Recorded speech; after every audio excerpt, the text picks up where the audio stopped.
programme vous est offert par Illico Cash.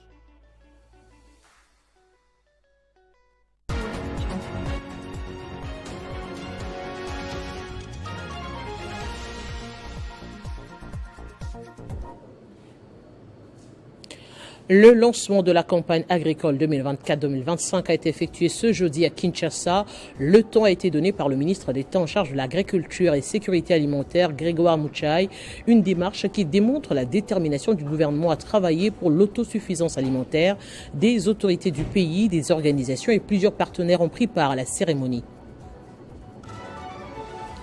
Après la ronde des stations-service par le ministère des Hydrocarbures, la vice-primature de l'économie passe à la vitesse supérieure. Daniel Mukoko Samba a reçu les pétroliers, l'objectif étant de permettre aux stations-service de livrer, comme d'habitude, le carburant à la pompe. Après les titres, place au développement. Merci de choisir Télé 50 pour vous informer. Lancement officiel ce jeudi de la campagne agricole sur toute l'étendue de la République démocratique du Congo. Pendant 30 jours, cette campagne agricole se déroulera à travers des caravanes de sensibilisation qui seront organisées sur toute l'étendue de la République afin d'expliquer le programme de relance des filières agricoles visant l'amélioration de la productivité des exploitations agricoles. C'est le ministre de l'Agriculture, le ministre d'État à l'Agriculture, Grégoire Muchai, qui a donné le ton. La cérémonie s'est déroulée à la place échangeur. Héritier Ntambois. La cérémonie s'est déroulée en présence des ambassadeurs de plusieurs pays partenaires de la RDC, des membres du gouvernement, des gouverneurs des provinces, des ministres provinciaux et inspecteurs provinciaux de l'agriculture, ainsi que plusieurs partenaires experts dans les secteurs, dont les entreprises automobiles telles que Congo Motors et tant d'autres. En effet, la campagne agricole 2024-2025, elle présente une opportunité essentielle pour revitaliser le secteur agricole. Ceci démontre la détermination du ministre d'État en charge de l'agriculture et sécurité alimentaire, Grégoire Muchai Mutomba, à transformer les secteurs agricoles grâce à des techniques plus modernes et intelligentes. Dans son programme, l'homme à la cravate verte compte cultiver au moins 60 000 hectares en raison des 2 000 à 3 000 hectares par province.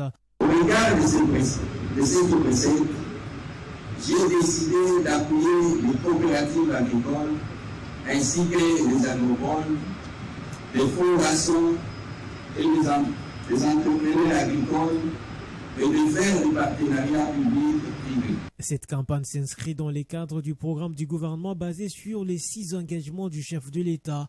La dernière avait été lancée en septembre 2023, au cours de laquelle Félix Tshisekedi avait déclaré, je cite, « La revanche du sol sur les sous-sols, approche qui a attiré les investisseurs et partenaires multinationaux. » Congo Motors apporte une gamme très large en matériels agricoles, en commençant par le petit et moyen accessoires et les grosses machines.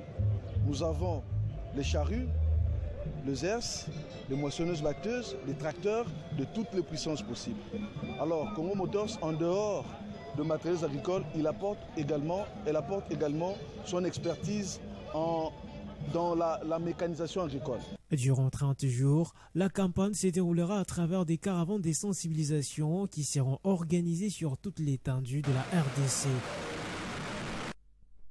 Alors que le prix du carburant à la pompe a été réduit de 13% depuis le 3 octobre dans la zone ouest du pays, il s'observe depuis une vente timide dans les stations-service. Plusieurs files d'attente sont constatées dans des stations au service opérationnel au moment où d'autres sont restés hors service. Ce jeudi, le vice-premier ministre chargé de l'économie, Daniel Mukoko Samba, a eu des échanges avec des pétroliers dans son cabinet de travail à Kinshasa.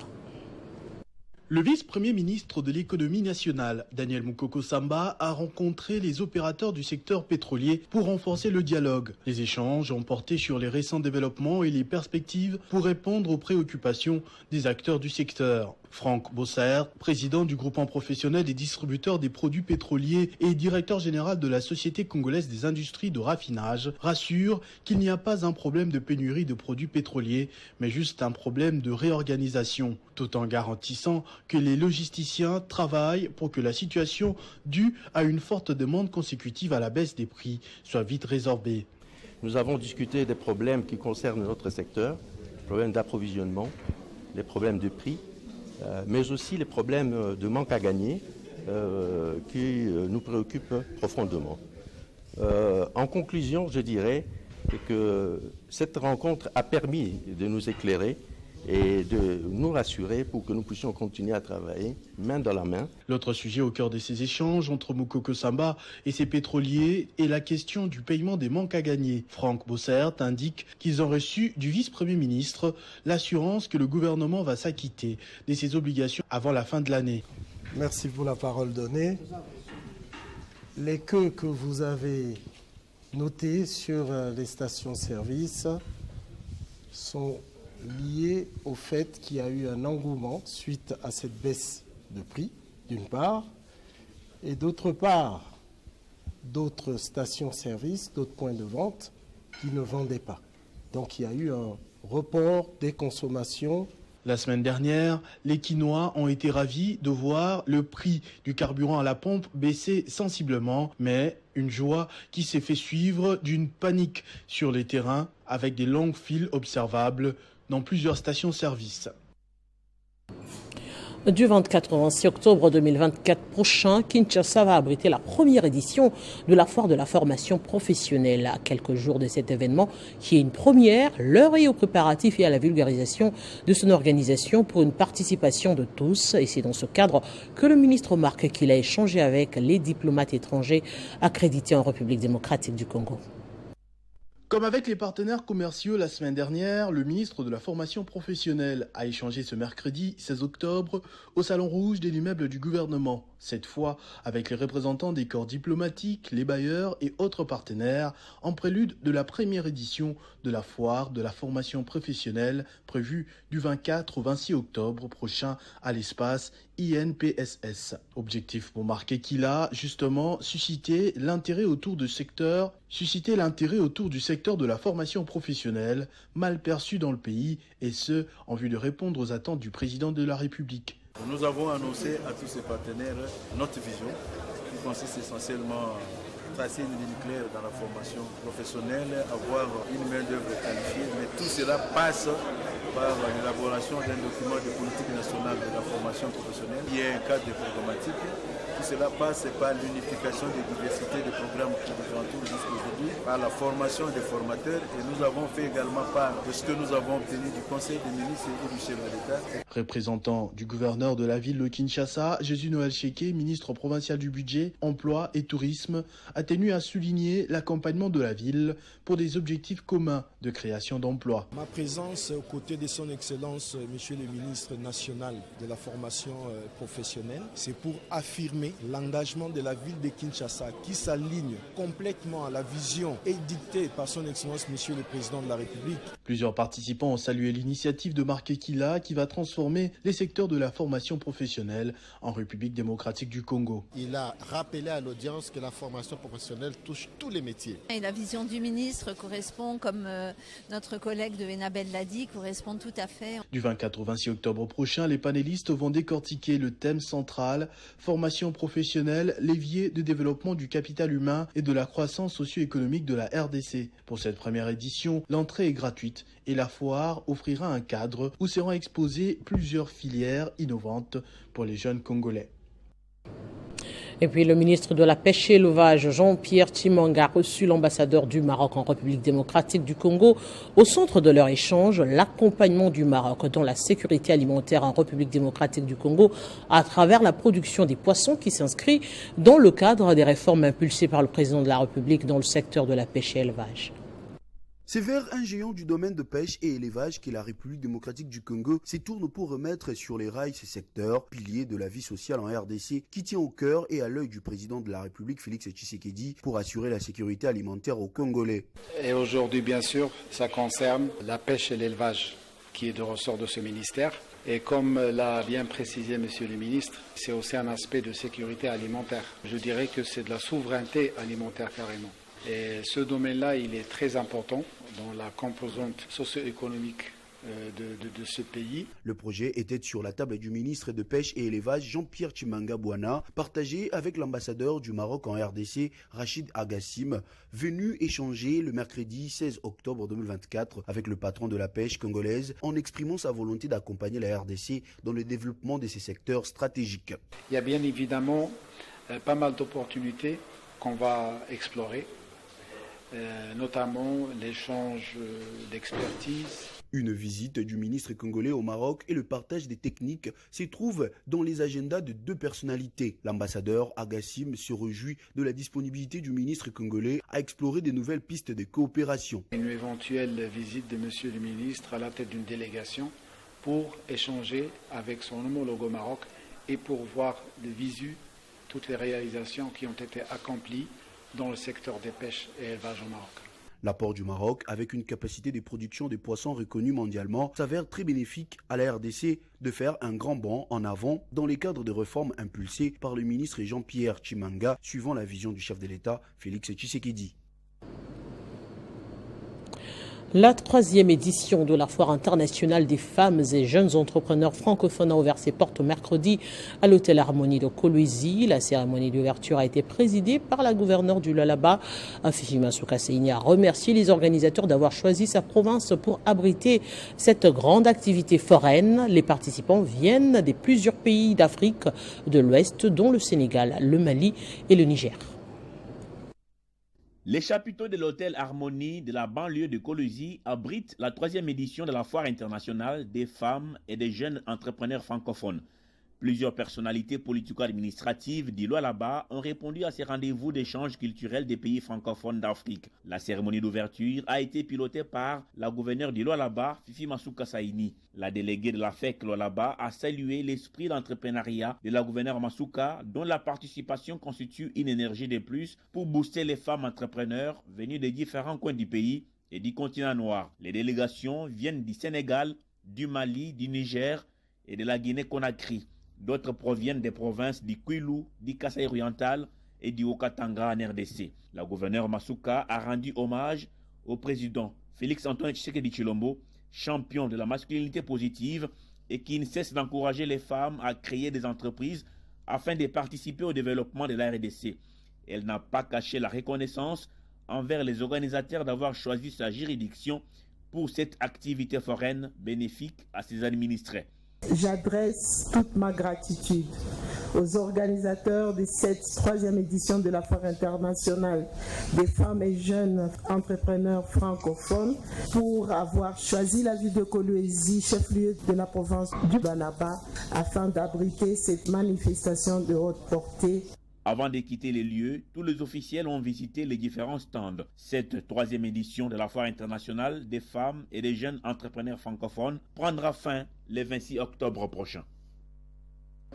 Et puis une seule date à retenir, le 25 octobre 2024, le dîner d'affaires diplomatie économique qu'organise le BJS Access en partenariat avec le JT diplomatique et la société All and Legacy se tiendra à Hilton Hotel. Il aura pour entre autres objectif d'honorer et reconnaître les réussites et les contributions des investisseurs présents en RDC.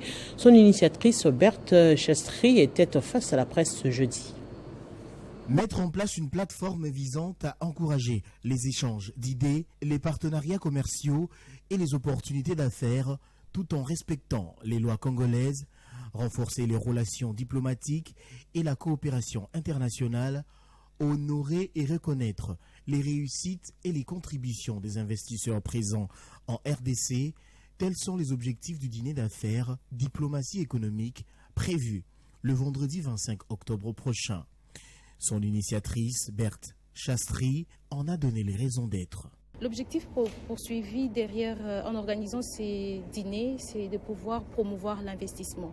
Non seulement promouvoir l'investissement, mais aussi pousser les différents acteurs économiques à pouvoir collaborer ensemble. Nous mettons l'accent sur les acteurs économiques étrangers et aussi les acteurs économiques natifs du pays. Un message essentiel, c'est que nous nous retrouvons le 25 pour pouvoir rencontrer tout ce qui vous sera présenté et aussi réseauter et aussi échanger avec les différents experts dans les domaines de l'investissement, mais aussi dans la sécurité des différents investisseurs en République démocratique du Congo. Durant cette conférence de presse, les différents intervenants, dont Patrick Lumumba, représentant du directeur général de l'APCSC, partenaire stratégique à l'organisation du dîner, et Donel Ndekila, entrepreneur et membre du comité organisateur, se sont apaisantis sur les avantages que présente le dîner pour tous les acteurs économiques dans l'écosystème congolais, ainsi que sur les attentes de l'agence de pilotage, de coordination et de suivi des conventions de collaboration par rapport au dîner. Ils ont convergé à l'idée d'inverser la tendance, car la République démocratique du Congo, pays riche, doit véritablement jouir de ses richesses, et cela passe aussi par la promotion des investissements étrangers. Selon la PDG de BGS Access, le dîner d'affaires diplomatiques et économiques sera aussi une occasion de mettre en avant les initiatives et les projets visant à promouvoir le développement économique et social du pays. Et à l'initiative du bâtonnier Jean-Paul Kitenge du barreau du Haut-Katanga, une conférence sous le thème « Le droit de l'environnement, levier pour préserver la planète et opportunités d'affaires de type nouveau » a été organisée mercredi à Lubumbashi. Des centaines d'avocats et plusieurs invités ont pris part à ces assises. Le barreau du Haut-Katanga que dirige le bâtonnier Jean-Paul Kitenge a organisé cette conférence avec l'objectif d'explorer les nouvelles perspectives qu'offre l'économie verte aux juristes congolais. Un panel d'experts de renom a été constitué pour analyser le droit de l'environnement à la fois comme outil de préservation de la planète et comme vecteur de nouvelles opportunités économiques. Maître Fofana Tendai a ouvert le débat en dressant un état des lieux du droit de l'environnement en République démocratique du Congo. Il a souligné les insuffisances de la législation nationale, notamment les manques d'infrastructures et l'absence d'outils technologiques modernes pour évaluer précisément l'impact environnemental de nos forêts. Prenant la suite, Maître Dignité Bouiza a incité les avocats à se spécialiser dans le domaine du droit de l'environnement, un secteur en pleine expansion. Elle a mis en exergue l'importance d'une expertise juridique pointue pour répondre aux enjeux complexes de la protection de l'environnement. Le point d'orgue de la conférence a été l'intervention de Maître Eve Bazaïba, ministre d'État en charge de l'environnement. Elle a présenté la loi numéro 11/009 du 9 juillet 2011 qui constitue le socle juridique de la protection de l'environnement en RDC. Cette loi vise à promouvoir une gestion durable des ressources naturelles, à prévenir les risques et la pollution et à préserver la biodiversité. La ministre d'État a souligné le caractère évolutif du droit de l'environnement qui doit s'adapter en permanence aux normes internationales. Elle a appelé les juristes à se tenir informés des évolutions législatives et réglementaires pour mieux défendre les intérêts de la République en cas de contentieux. La situation sécuritaire dans la Grande Orientale, la dynamique de leaders politiques et communautaires salue l'annonce de la descente annoncée du président de la République dans la Grande Orientale. Elle salue également la ronde effectuée par le ministre de la Défense. On écoute à cet effet le coordonnateur de la dynamique, M. Aïe Dambito. La dynamique des leaders politiques et communautaires de la Grande Orientale a passé en revue la situation générale du pays, celle de l'espace de la Grande Orientale en particulier, et faisant la déclaration suivante. La dynamique des leaders politiques et communautaires de la Grande Orientale salue la brillante élection de la République démocratique du Congo comme membre du Conseil des droits de l'homme des Nations Unies. Cela traduit la volonté politique manifeste du chef de l'État et du gouvernement de la République démocratique du Congo en matière du respect des droits de l'homme.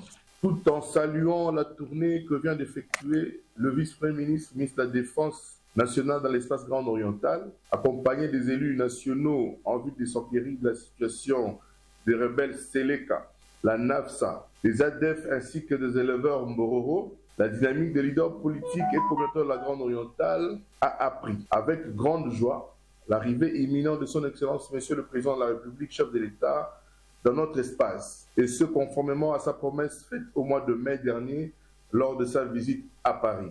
La dynamique des leaders politiques et communautaires de la Grande Orientale saisit cette occasion pour demander à nos populations respectives de réserver un accueil chaleureux à notre hôte de marque, tout en encourageant le gouvernement de la République de poursuivre sans relâche la matérialisation du programme de développement local de 145 territoires, ainsi que ses efforts dans la stabilisation du cadre macroéconomique.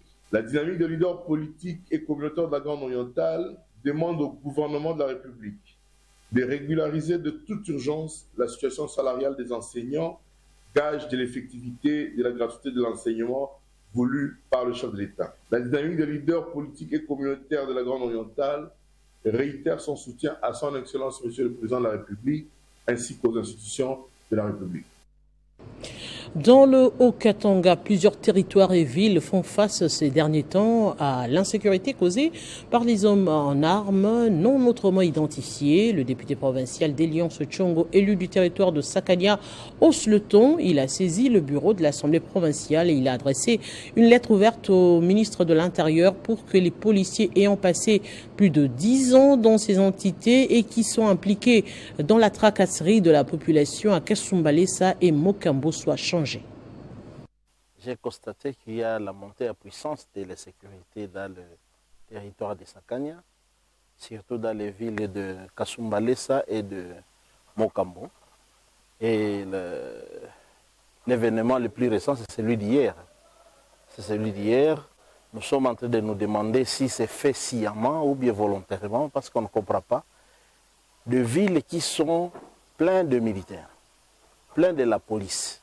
Mais les familles sont en train d'être visitées à dizaines, dans une même nuit. Cela nous éclaire beaucoup et cela nous a poussé directement de saisir les bureaux de l'Assemblée provinciale du Haut-Katanga. Et nous avons pris l'initiative même de faire une lettre ouverte au ministre de l'Intérieur. Parce que nous ne comprenons pas, à part la police qui porte les armes, nous avons aussi un bureau de la police qu'on appelle PD. Le bureau de PD là, c'est la police des renseignements. Qui fait ce bureau-là? Mais nous avons constaté que tous ces policiers-là, il ne faut que le temps d'aller passer le temps au niveau de la douane pour essayer de faire des suivis, de faire des tracasseries à la douane au lieu de sécuriser la population. C'est ainsi que nous avons fait une lettre ouverte au ministre de l'Intérieur pour essayer de changer tous les policiers qui sont à Kasumbalesa et à Mokambo. On voulait soulever une motion au niveau de l'Assemblée. Heureusement, notre collègue Christian de l'UDPS avait déjà aussi présenté la même motion. Alors, nous sommes ligués tous les élus de Sakania pour suivre cette situation. Et j'ai promis à notre population que nous allons suivre cela et nous allons mettre fin à cela. L'Assemblée nationale a, au cours de sa plénière du 16 au 17 août dernier, officiellement installé toutes les 10 commissions parlementaires et la commission des sages et à la commission économique, financière et du contrôle budgétaire ECOFIN. Le député national Guy Mafuta Kabongo a été investi président. C'est vers 4 heures du matin que se clôture cette plénière au cours de laquelle les 10 commissions et celles des sages ont été officiellement installées. Désormais président de la commission économique, financière et du contrôle budgétaire de l'Assemblée nationale, le député Guy Mafuta remercie ses collègues du groupe parlementaire de ATDC, un groupe qui fait partie de la grande famille de l'UDPS, soutenant la vision du chef de l'État, Félix-Antoine Tshisekedi. L'élu du Kasaï souligne l'importance de leur travail en tant qu'autorité budgétaire, notamment face aux défis sécuritaires, sociaux et de développement du pays. Nous, en tant qu'autorité budgétaire, nous avons la lourde responsabilité d'assurer un suivi permanent. Il nous faudrait donc éviter d'agir en aval. À la fin de l'exercice, avec une réduction des comptes qui pose problème, il nous reviendra à nous d'assurer un suivi permanent. En rapport avec la reddition des comptes, Guy Mafuta reconnaît la grande tâche qui les attend, surtout avec la loi rectificative du budget. Les députés reconnaissent aussi qu'il y a eu des dépassements et un faible taux de décaissement. Le budget est une loi et une loi doit être respectée. Celui qui viole la loi s'expose à la sanction de la loi. Nous sommes là aussi pour donner du contenu aux priorités du chef de l'État. Pas de repos pour la nouvelle commission ECOFIN de l'Assemblée nationale. Au cours de cette plénière, un travail lui a été confié tout de suite après. Cette commission doit être internée pendant 10 jours pour examiner de façon approfondie le projet de loi des finances rectificatives de l'exercice 2024 et du projet de loi portant reddition des comptes pour l'exercice 2023 présenté par le ministre des Finances et du Budget et adopté par l'Assemblée nationale au cours de la même plénière. Et puis le député national Guy Geoffrey Mounana Ramazani a communié avec les femmes rurales de Kipushi, sa base électorale, une manière pour cet élu de prêcher l'autonomisation de la femme.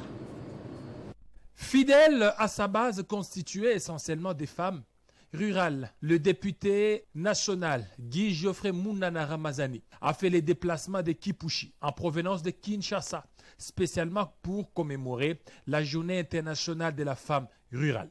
À son arrivée dans la cité minière, l'élu du peuple a été chaleureusement accueilli par les femmes de la Fondation Calixte Mounana.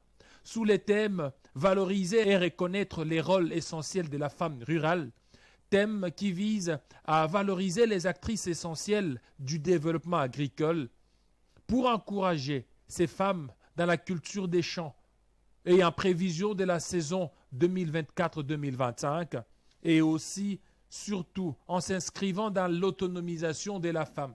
L'élu de Kipushi, Guy Geoffrey Mounana, a apporté un lot important d'outils agricoles. Question de rendre ces femmes autonomes et indépendantes dans leurs activités. Journée internationale de la femme rurale Nikusema, entrepreneuriat, économie, agriculture. Joe Timpatia Bunga. Joe Timpatia ma résultat. Vision du chef de l'État Nikusema, ni accompagner ma maman, Bakweba indépendante.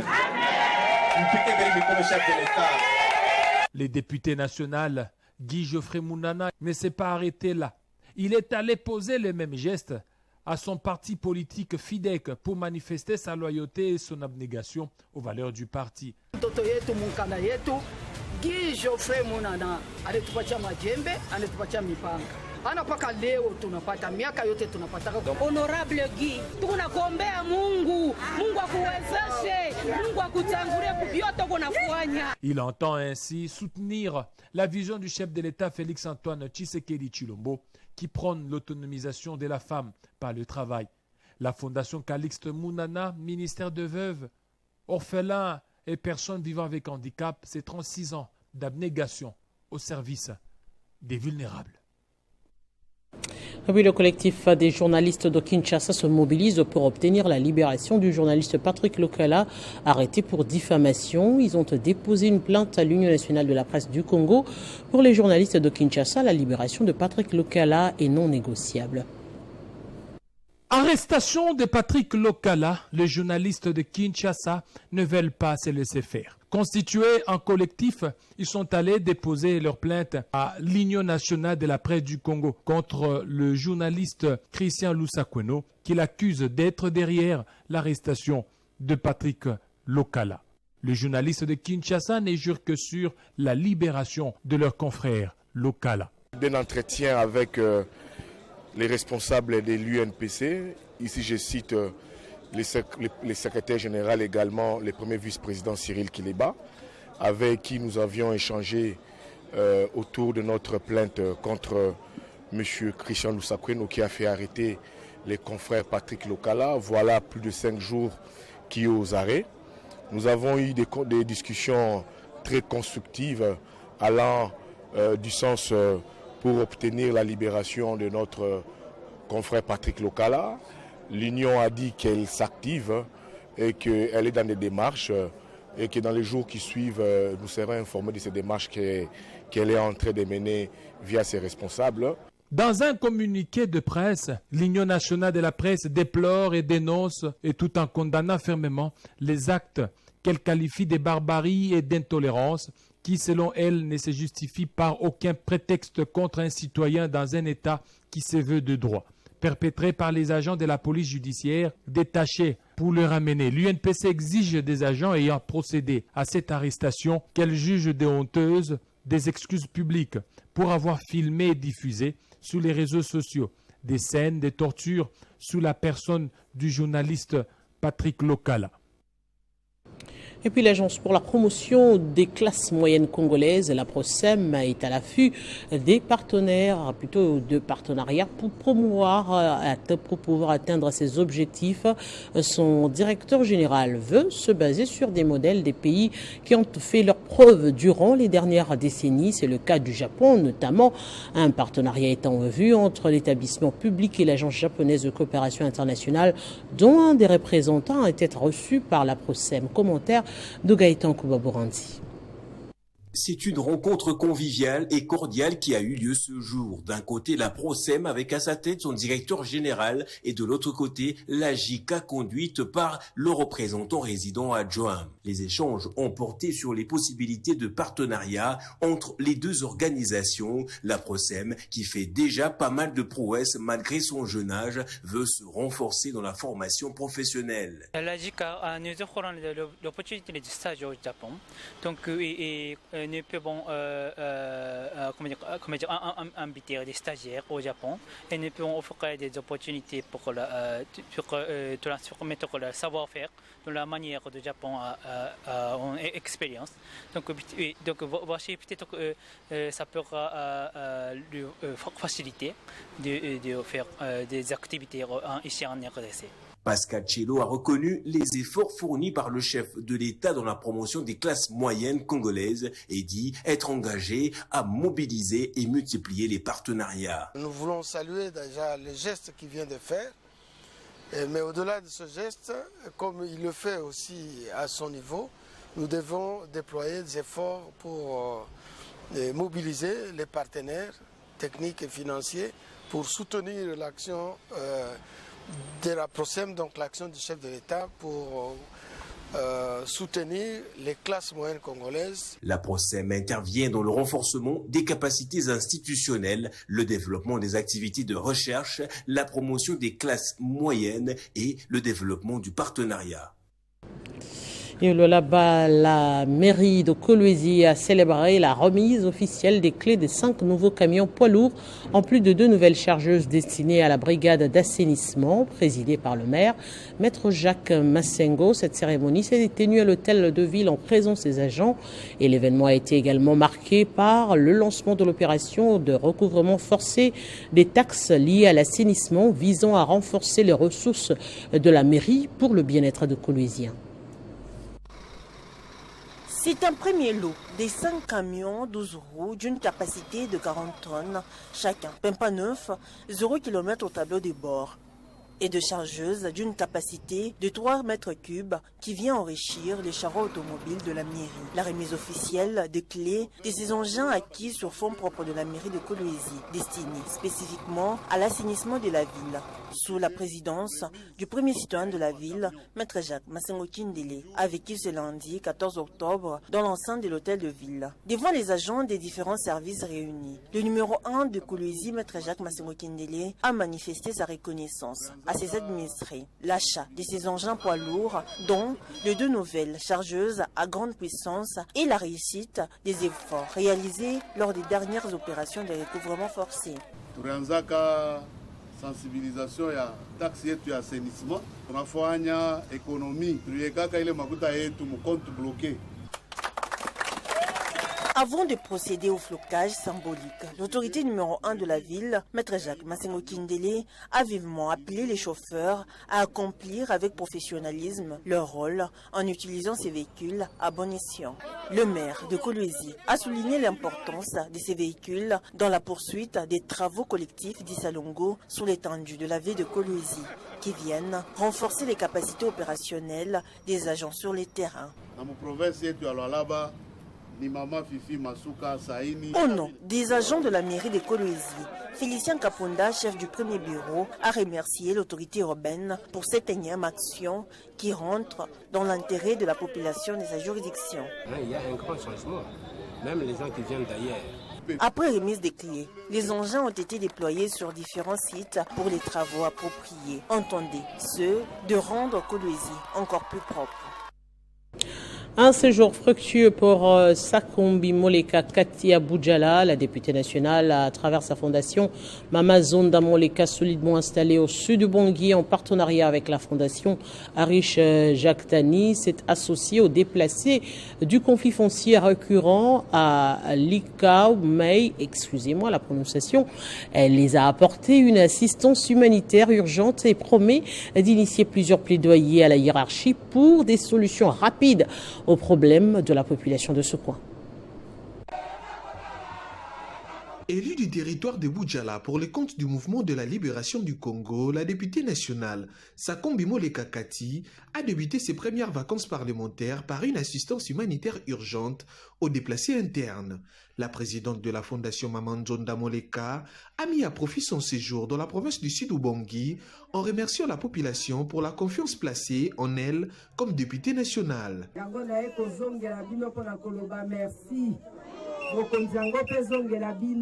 En signe de solidarité, Kati Sakombi Moleka a fourni une assistance humanitaire aux déplacés internes du conflit entre Likao Mai et Mosangé. Nous sommes venus physiquement constater, soutenir, appuyer l'action humanitaire via la fondation Arish Jaktani, via la fondation Mama Zonda Moleka. Femme de terrain, toujours à la recherche des solutions adéquates, Kati Sakombi Moleka s'est rendue dans ces villages pour évaluer de ses propres yeux les dégâts collatéraux avant de conclure son périple à Mosangé, où elle a discuté avec ses électeurs appelant à la paix et à la réconciliation entre les deux groupements riverains. Partout où elle est passée, la population n'a cessé d'exprimer ses préoccupations au sujet du manque d'infrastructures, notamment les routes, des dessertes agricoles, l'effectif insuffisant des agents des forces de l'ordre, ainsi que les retards constatés dans la mise en œuvre du programme de développement local des 145 territoires. Ce qui nous est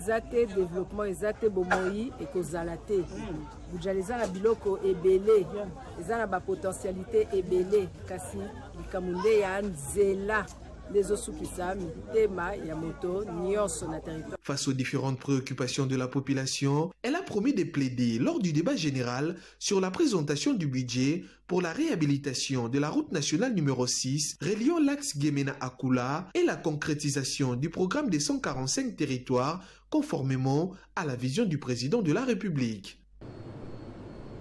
Et en sport, on parle football militaire avec la clôture de la première édition du tournoi de l'infanterie spéciale de la garde républicaine. Organisé par le général-major Kaby Ephraim, la finale a été remportée par le 2e bataillon sur le 3e sur la note de 1-0.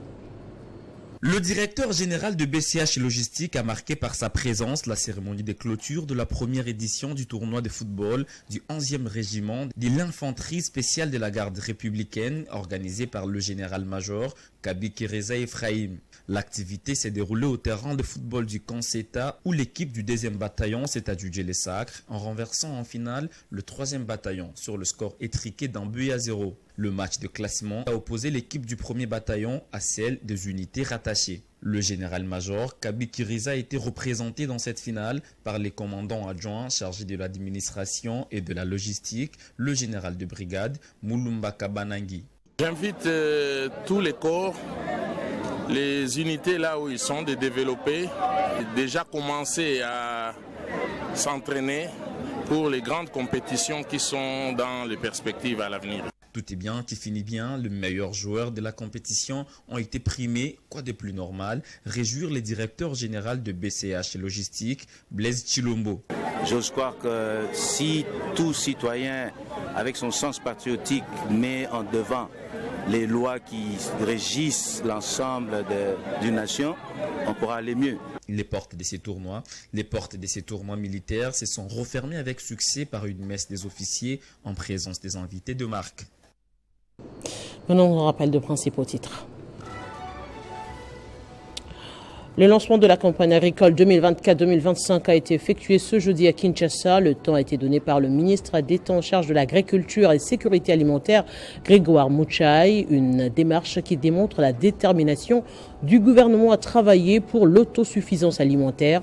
Les autorités du pays, des organisations et plusieurs partenaires ont pris part à la cérémonie. Après la ronde des stations-service par le ministère des Hydrocarbures, la vice-primature de l'économie passe à la vitesse supérieure.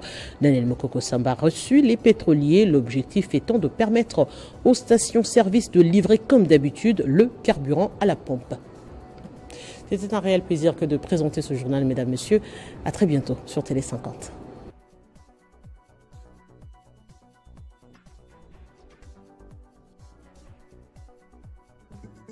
Retrouvez toute l'actualité en continu sur www.tele50.cd. Ce programme vous a été offert par Illico Cash.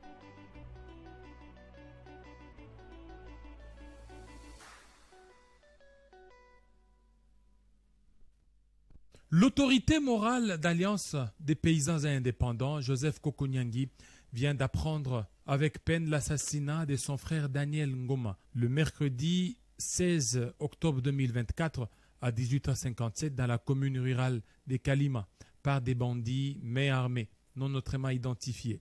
Tout en présentant ses condoléances et celles de son parti à payer à la famille fauchée, Joseph Kokonyangi Witanene demande aux autorités communales, territoriales et provinciales de prendre toutes les dispositions responsables pour sécuriser les populations et leurs biens. Toute sa compassion à la famille Pangistan. Joseph Kokonyangi Witanene.